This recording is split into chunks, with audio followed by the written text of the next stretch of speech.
Andy Murray has admitted that he remains a long way short of reaching full fitness after he lost a one-set exhibition match to Roberto Bautista in Abu Dhabi, after stepping in as a late replacement for the injured Novak Djokovic.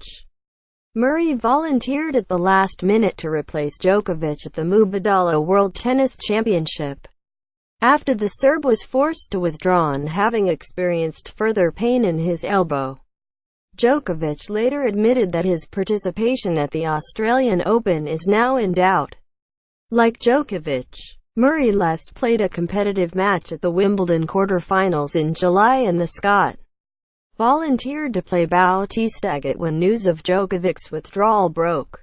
The Scot had initially flown out to the Emirate intending only to make use of the practice courts, as he continues to prepare for his competitive return following a long-standing hip injury. The news that Murray would be replacing Djokovic appeared to suggest his comeback was progressing well, but he was a long way short of his best against the Spaniard and struggled with his movement during the 6-2 defeat.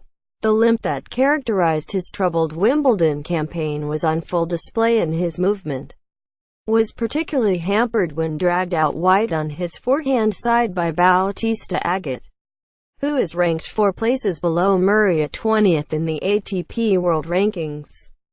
Bautista raced into a 4-0 lead, although Murray defended game points for 5-0 and then prevailed in a closely fought 12-minute service game, during which he saved 3 match points at 1-5. He lost the next game, but commented in an on-court interview after his defeat that he was encouraged by his performance in the closing stages. "I felt better as it went along, and obviously I was a bit slow at the start," he said. Murray struggled when dragged out wide on his forehand side.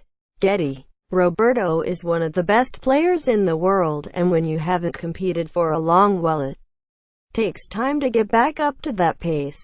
I started to feel a bit better towards the end, but I'll need to keep improving for sure.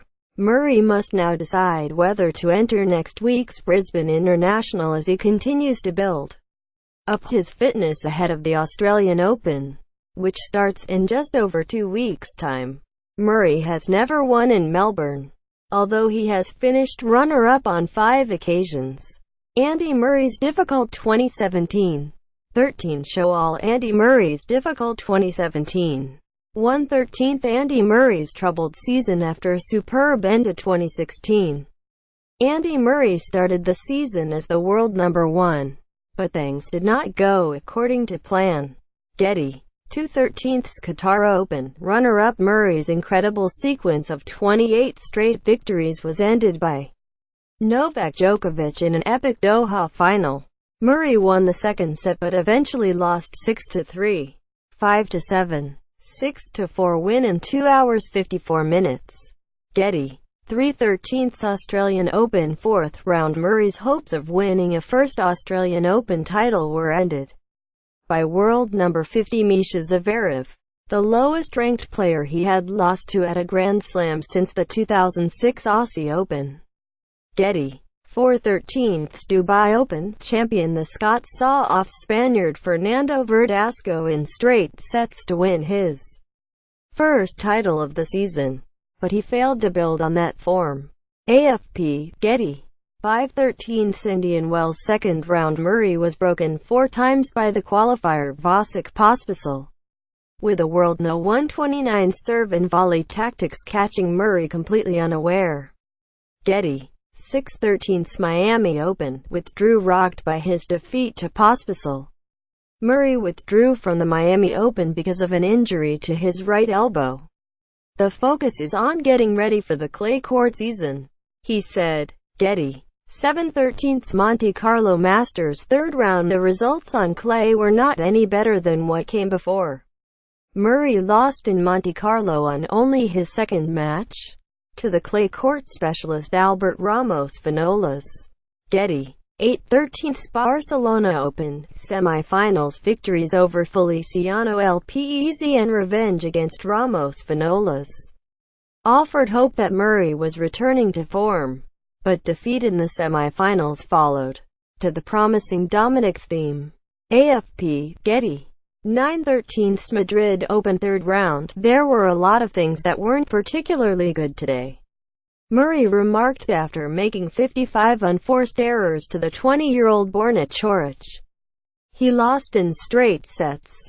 6-3, 6-3. Getty. 10/13 Italian Open second round. Murray failed to win a single match at the Italian Open, which he won in 2016.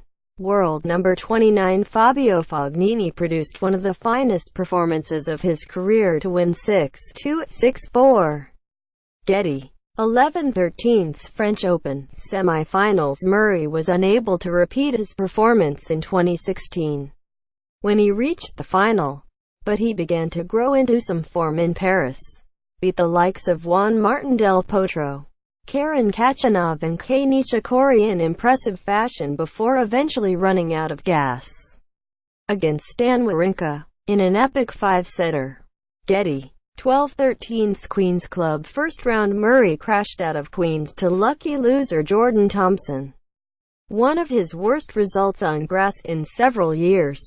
Getty. 13/13 Wimbledon quarterfinals. The defending champion and top seed lost to Sam Querrey in 5 sets, which leaves his world number 1 ranking under immediate threat for the very first time.